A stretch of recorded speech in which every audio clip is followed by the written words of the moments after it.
to be together. I mean, it feels so good. I haven't done this in such a long time. It feels good to see how strong, how hopeful, how energized, how organized we all are.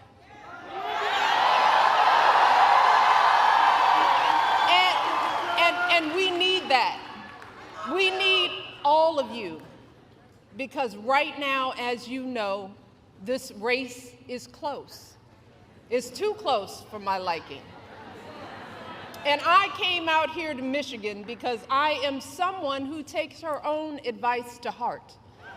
I know that if we want to help this country finally turn the page on the politics of hatred and division, we can't just sit around and complain. No, we've got to do something.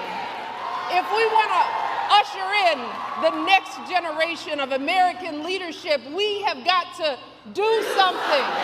If we want to elect someone with a character that is worthy of the Oval Office, someone with the strength of heart to guide our country to a better day, we have got to what? And that someone, of course, is my dear friend Kamala Harris.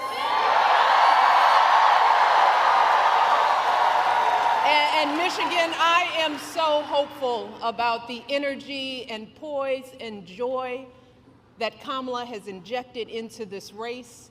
And if you know Kamala like I do, that's no surprise. I mean, think about it. No one could have predicted the way everything would have unfolded this summer.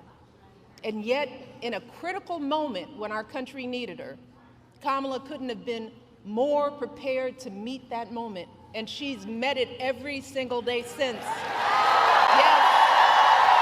Oh, she's filling arenas in a way we haven't seen for years. She's building a remarkable campaign in record time, dominating her opponent so thoroughly in the debate, he was too scared to face her again.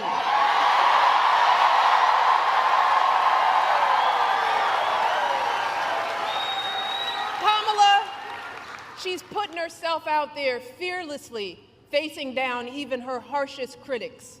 She's seeking out Republicans to find common ground.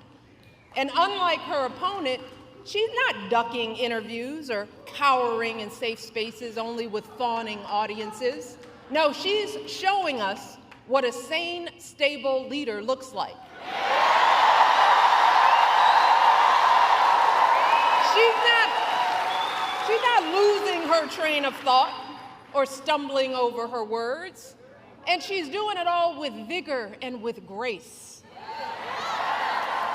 That's because Kamala Harris is a grown-up.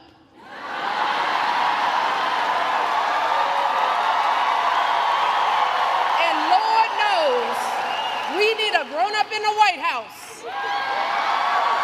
Someone with the maturity and fresh ideas to keep moving our country forward. Kamala is the only candidate in this race who has outlined a clear set of policies, including focusing on lowering costs and reducing drug prices for all Americans,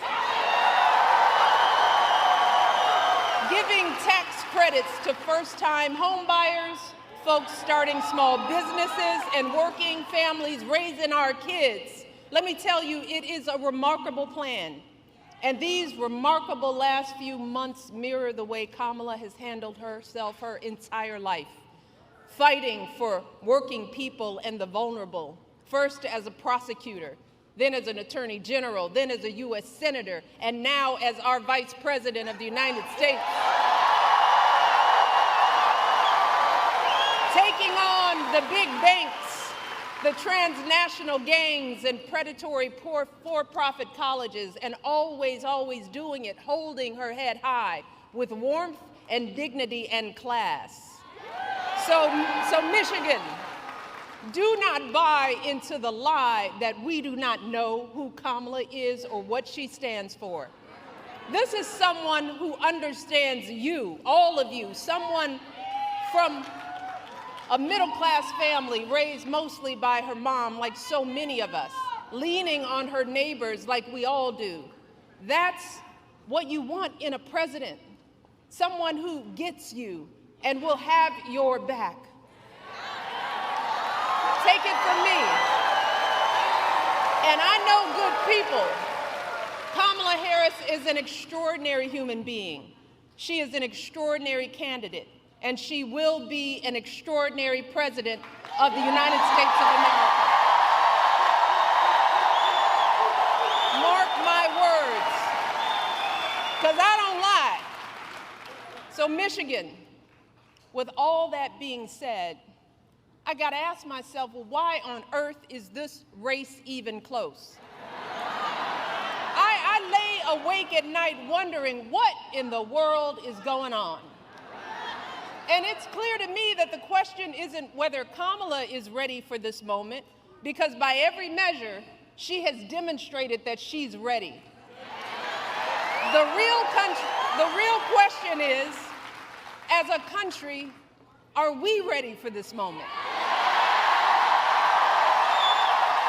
Are we willing to do what it takes to get her across the finish line, or are we going to let ourselves get distracted and fall for the scam? Are we going to lose sight of the dire consequences if we come up short?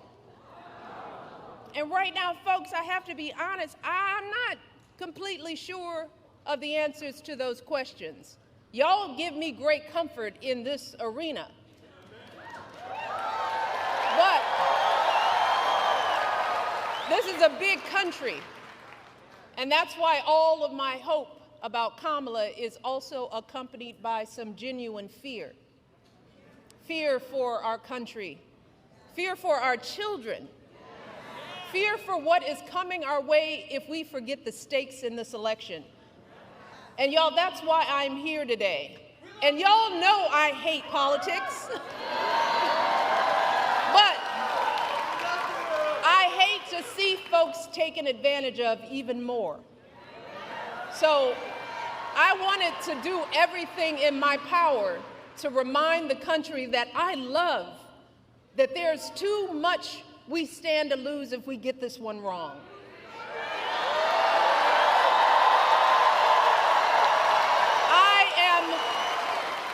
I'm deeply concerned, and I'm talking to everybody out there, that too many of us are still confused and buying into the lies and distortions from people who do not have our best interest at heart. So I want to address some of these concerns head on. Because when you lay out the options, this choice isn't even close. But whether it's online or in the media or in our social circles, there are folks who say they're not sure about Kamala. They accuse her of not providing enough policy detail. Some wonder, do we really know her? Is she too aggressive? Is she not aggressive enough? There are folks sowing seeds of doubt about whether she's who she appears to be. Now, don't get me wrong. Voters have every right to ask hard questions of any candidate seeking office. But can someone tell me why we are once again holding Kamala to a higher standard than her opponent?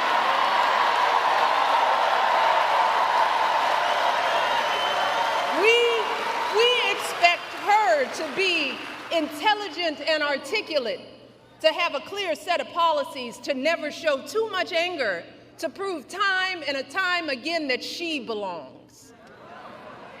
But for Trump, we expect nothing at all. No understanding of policy, no ability to put together a coherent argument, no honesty, no decency, no morals. Instead, too many people are willing to write off his childish, mean-spirited antics by saying, well, Trump's just being Trump, rather than question his horrible behavior. Some folks think he's funny. And if you remember, that's exactly how he got elected the first time. Folks gave him a pass and rolled the dice, betting that he couldn't possibly be that bad. And then there were those folks who didn't think it really mattered who the president was, if you can believe that. and still others who thought it'd be a good idea just to blow up our entire democracy. Let us not forget how badly that worked out for all of us. Let us not forget the incompetence and the corruption, the chaos that was the cornerstone of his entire 4 years in office.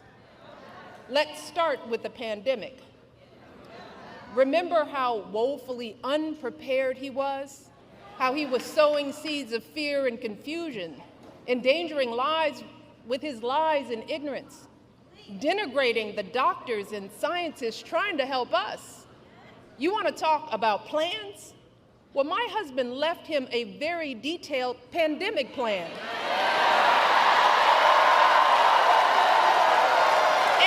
And you know what he did? He ignored it. He had no clue how to get us out of that crisis. No ability to bring back the millions of jobs we lost so suddenly. No idea how to get our students back into school safely. No attempt to help stem the epidemic of loneliness and isolation that too many of our young people are still dealing with. And his failures had real cost. America lost 7 million more jobs during the COVID downturn than the European Union. Among wealthy nations, the United States had one of the highest COVID death rates. Again, all of this occurred with Trump in charge. And sadly, this was just the tragic exclamation point on his disastrous presidency. Installing judges and justices who have now stripped away our reproductive freedoms, cracking down on protesters marching to protect their sons from being shot because of the color of their skin, rolling back protections for LGBTQ Americans, fanning conspiracy theories, unleashing hatred in our communities. And then, when the American people fired him from a job that was too big for him to begin with, he tried to steal it, egging on a violent mob that breached our nation's capital. And when told that his own vice president was in danger, you know what he said? So what? So what, y'all? He said, so what? And after all of that, and there is more, there are still folks wringing their hands, crossing their arms, tuning out, saying they plan to sit this election out to prove a point. Well, let me tell you who isn't tuning out. Many of the folks who served closest to Trump and saw the danger firsthand. His former vice president, almost half of his former cabinet members, the growing list of four-star generals and Republican governors and senators and former House members, all of whom are not publicly supporting his candidacy the second time around. You all hear what I said? They are saying, no, thank you. Many are speaking out. His chairman of the Joint Chiefs of Staff, for example, said, and these are his words, that Trump is fascist to the core. His Joint Chief of Staff. These folks know that nothing this man says or does is funny in any way. So I hope you'll forgive me if I'm a little frustrated that some of us are choosing to ignore Donald Trump's gross incompetence while asking Kamala to dazzle us at every turn. I hope that you'll forgive me if I'm a little angry that we are indifferent to his erratic behavior, his obvious mental decline, his history as a convicted felon, a known slumlord, a predator found liable for sexual abuse, all of this, while we pick apart Kamala's answers from interviews that he doesn't even have the courage to do, y'all. So, I am praying that those of us contemplating voting for Trump or not voting at all will snap out of whatever fog we are in. I am praying that we consider the decades of sacrifice and struggle by all of our ancestors, the folks who marched and sacrificed and shed their blood for us. We have to ask ourselves, is a vote for Trump or no vote at all the way we honor their lives? And if that's the case, well, that surely doesn't sound like freedom to me. Because let me tell you, in any other profession or arena, Trump's criminal track record and amoral character would be embarrassing, shameful, and disqualifying. So, I hope that you will forgive me if I am worried that we will blow this opportunity to finally turn the page on the ugliness once and for all. Because believe me, if Donald Trump is president again, at some point or another, that ugliness will touch all of our lives. And it will not matter what you look like, how you worship, who you love, or how you vote. If you don't make 6 or 8 or 12 figures, if you're not famous, if you criticize or disagree with him in any way, if he doesn't view you as his equal or relevant to his ambitions, I promise you, he will not think about you when he gets into the Oval Office. And that will have real consequences for all of us. If your town gets hit by a natural disaster, who do you want looking out for you? Is it Donald Trump, who's spreading so many lies and conspiracy theories about climate change and FEMA that the workers in North Carolina trying to help folks clean up after the last hurricane were fearing for their safety? Or is it Kamala Harris, who has been meeting with local officials, comforting the families in that state and doing everything she can to get folks the help they need? If you're saving up to buy a house or pay off student loans, if you're caring for your kids or your parents or both, if you are a farmer, a factory worker, a paralegal, anyone whose job may be changed or replaced by technology, who will actually be thinking about you? Is it Donald Trump, who's palling around with billionaires that want a puppet in the White House who will let him run unchecked? Or is it Kamala Harris, who has been fighting for working people her entire life? If you're one of our service members, our veterans or military families, who is going to value your service and sacrifice? Is it Donald Trump, who has called those who gave their lives for our country suckers and losers? Or is it Kamala Harris, who I guarantee you will honor your commitment to the ideals we all share with every fiber in her being? And if you are a mother who has lost sleep worrying if your son could be the victim of a nightmare traffic stop gone bad, if you've ever been out there marching and weeping for justice, who do you think is going to have your back? Is it Donald Trump, who once took out a full-page ad to demonize innocent young black teenagers in New York City, who has dreamed openly about his own version of a purge, where in his words, he has said for one day, one real rough, nasty day, he says, he will allow cops to use violence indiscriminately, who I am sure has never spent a single second thinking about the lives on the other end of those batons? Or is it Kamala Harris, who understands the anguish in these interactions and has the experience that shows us that, yes, it is possible to keep our community safe and keep innocent people out of harm's way? And finally, y'all, who could possibly think that this man would care more about our men and boys more than Kamala Harris?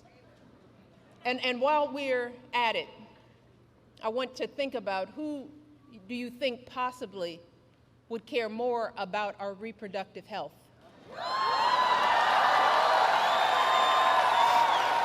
And I just want to take a moment with this particular question, because there is so much that gets lost in the conversation about women's reproductive rights. And I want the men in the arena to bear with me on this, because there's more at stake than just protecting a woman's choice to give birth. And sadly, we as women and girls have not been socialized to talk openly about our reproductive health. We've been taught instead to feel shame and to hide how our bodies work. Some young girls enter puberty not knowing what to expect. Too many of us suffer with severe cramps and nausea for days on end every single month. And then on the other end of the reproductive timeline, too many women my age have no idea what's going on with our bodies as we battle through menopause and debilitating hot flashes and depression. See, fellas, most of us women, we suck up our pain and we deal with it alone. We don't share our experiences with anyone. Not with our partners, or our friends, or even our doctors. Look, a woman's body is complicated business, y'all. Yes, it brings life, and that's a beautiful thing. But even when we are not bearing children, there is so much that can go wrong at any moment. Every woman here knows what I'm talking about. An unexpected lump, an abnormal pap smear or mammogram, an infection, a blockage, all of which could be early signs of a variety of life-threatening cancers. And in those terrifying moments when something goes wrong, y'all, which will happen at some point to the vast majority of women in this country, let me tell you, it feels like the floor falls out from under us. In those moments, all we have to rely on is our medical system. In those dark moments, all we have to rely on is our faith in a higher power and the experience of doctors to get us the care we need in a timely manner. And look, I don't expect any man to fully grasp how vulnerable this makes us feel, to understand the complexities of our reproductive health experiences. In all honesty, most of us as women don't fully understand the breadth and depth of our own reproductive lives, you know? And that's because our experiences are often neglected by science. There's a huge disparity in research funding for women's health. And if you happen to look like me and report pain, you're more likely to be ignored, even by your own doctors, studies show. So let me take a minute to help folks, especially the men in our lives, to get a better sense of what could happen if we keep dismantling parts of our reproductive care system piece by piece, as Trump intends to do. I want folks to understand the chilling effect, not just on critical abortion care, but on the entirety of women's health, all of it. There are good reasons why so many women and physicians are horrified by what's happened since Donald Trump's justices overturned Roe v. Wade. We're seeing women scrambling across state lines to get the care they need. Just this week, a major medical journal reported that after Roe was overturned, infant mortality in this country rose, in large part because women are being forced to carry fetuses that won't survive to term. One woman spent 22 days in jail on murder charges after she miscarried in her own bathroom. We are seeing doctors unsure if they can treat ectopic pregnancies. Doctors being told they can't treat a woman until she becomes so close to death that only a life of the mother exception will allow them to act. So just imagine the profound effects for all of us if Donald Trump wins this election. In states that are already putting abortion bans into effect, his FDA could further outlaw patchwork systems of telehealth appointments and mail-order pills, thereby eliminating the last remaining protections for women in those states. He could take actions that effectively ban abortion nationwide, which would put all of us in danger, no matter what state we live in. We will see more doctors hesitating or shying away from providing life-saving treatments because they are worried about being arrested. More medical students reconsidering even pursuing women's health at all. More OB/GYN clinics without enough doctors to meet demand, closing their doors, leaving untold numbers of women in communities throughout this country without a place to go for basic gynecological care, which in turn will leave millions of us at risk of undiagnosed medical issues like cervical and uterine cancers. This is real. So do you think Donald Trump is thinking about the consequences for the millions of women who will be living in medical deserts? Does anyone think he has the emotional maturity and foresight to come up with a plan to protect us? Y'all, we are teetering on the edge. Even before these state bans, America was already lagging behind every other wealthy nation on measures like maternal mortality and paid leave. So we could be right back to the days before Roe, which many young people here don't even remember. The days when abortion wasn't as safe as it is today. The days when the number of mothers of color dying in childbirth was 30 to 40% higher than when it was under Roe. So to the men who love us, let me just try to paint a picture of what it will feel like if America, the wealthiest nation on earth, keeps revoking basic care from its women, and how it will affect every single woman in your life. Your girlfriend could be the one in legal jeopardy if she needs a pill from out of state or overseas, or if she has to travel across state lines because the local clinic closed up. Your wife or mother could be the ones at higher risk of dying from undiagnosed cervical cancer because they have no access to regular gynecological care. Your daughter could be the one too terrified to call the doctor if she's bleeding during an unexpected pregnancy. Your niece could be the one miscarrying in her bathtub after the hospital turned her away. And this will not just affect women, it will affect you and your sons. The devastating consequences of teen pregnancy won't just be borne by young girls, but also by the young men who are the fathers. They too will have their dreams of going to college. Their entire future is totally upended by an unwanted pregnancy. If you and your partner are expecting a child, you will be right by her side at the checkups, terrified if her blood pressure is too high, or if there's an issue with the placenta, or if the ultrasound shows that the embryo was implanted in the wrong place, and the doctors aren't sure that they can intervene to keep the woman you love safe. If your wife is shivering and bleeding on the operating room table during a routine delivery gone bad, her pressure dropping as she loses more and more blood, or some unforeseen infection spreads and her doctors aren't sure if they can act, you will be the one praying that it's not too late. You will be the one pleading for somebody, anybody, to do something. And then there is the tragic but very real possibility that in the worst case scenario, you just might be the one holding flowers at the funeral. You might be the one left to raise your children alone. See, these are just some of the ways women die during childbirth. And I don't want to be a downer, y'all. But in many cases, there is no warning, and things go bad very quickly. And when it happens, every second of hesitation or delay can lead to devastating outcomes.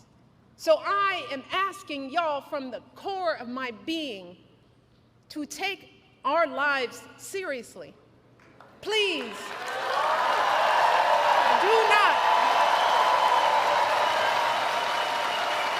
do not put our lives in the hands of politicians, mostly men, who have no clue or do not care about what we as women are going through, who don't fully grasp the broad-reaching health implications that their misguided policies will have on our health outcomes.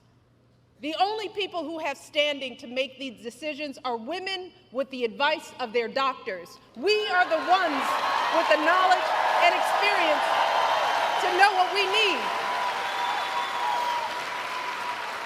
So please, please do not hand our fates over to the likes of Trump, who knows nothing about us, who has shown deep contempt for us.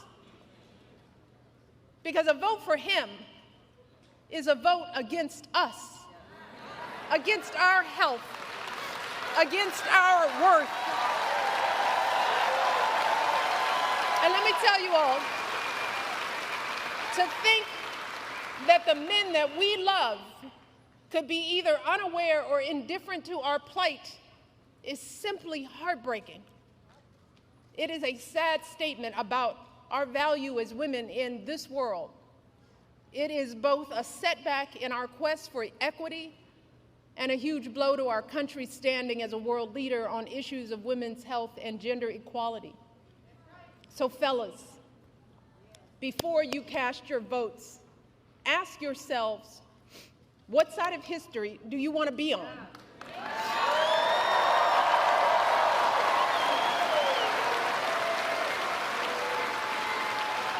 Now, I recognize that there are a lot of angry, disillusioned people out there, upset with the slow pace of change, and I get it. It is reasonable to be frustrated. We all know we have a lot more work to do in this country. But to anyone out there thinking about sitting out this election or voting for Donald Trump or a third-party candidate in protest because you're fed up, let me warn you, your rage does not exist in a vacuum. If we don't get this election right, your wife, your daughter, your mother, we as women will become collateral damage to your rage.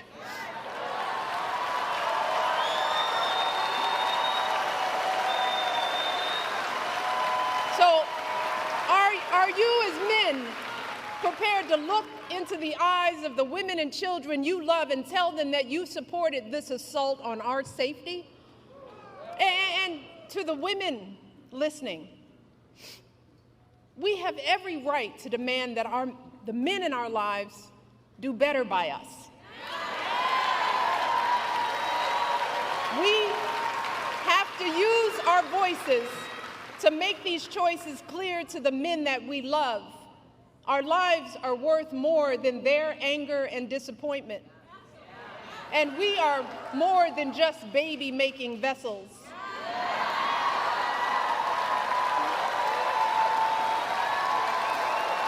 And if you are a woman who lives in a household of men that don't listen to you or value your opinion, just remember that your vote is a private matter. Regardless of the political views of your partner, you get to choose. You get to use your judgment and cast your vote for yourself and the women in your life. Remember, women, standing up for what is best for us can make the difference in this election. So let us use our voices in these final days to make it plain to the men in our lives that we need to stand not with Trump, but with us. We need them to vote for the only candidate in this race who will protect our lives. We need them to vote for Kamala Harris. Kamala, she will fight to restore our reproductive freedoms and defend our health. Kamala will fight for our access to life-saving emergency care and maternal care in every state. Kamala will veto any abortion ban or bill that restricts access to contraception or IVF. Kamala will expand access to birth control and abortion pills. And she will do all of this not because she's a woman, but because she's a decent human being.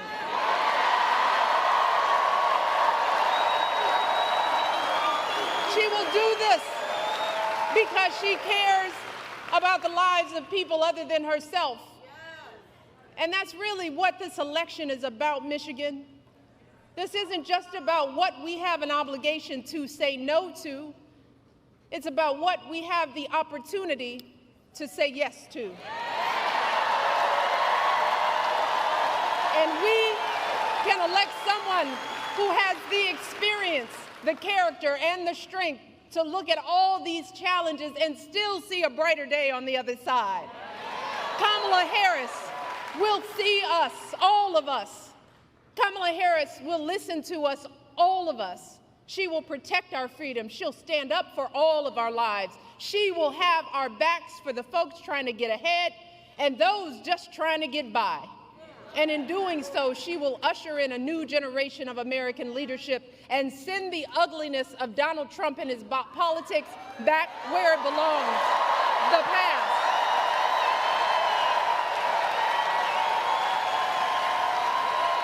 But Michigan, she cannot do any of this alone.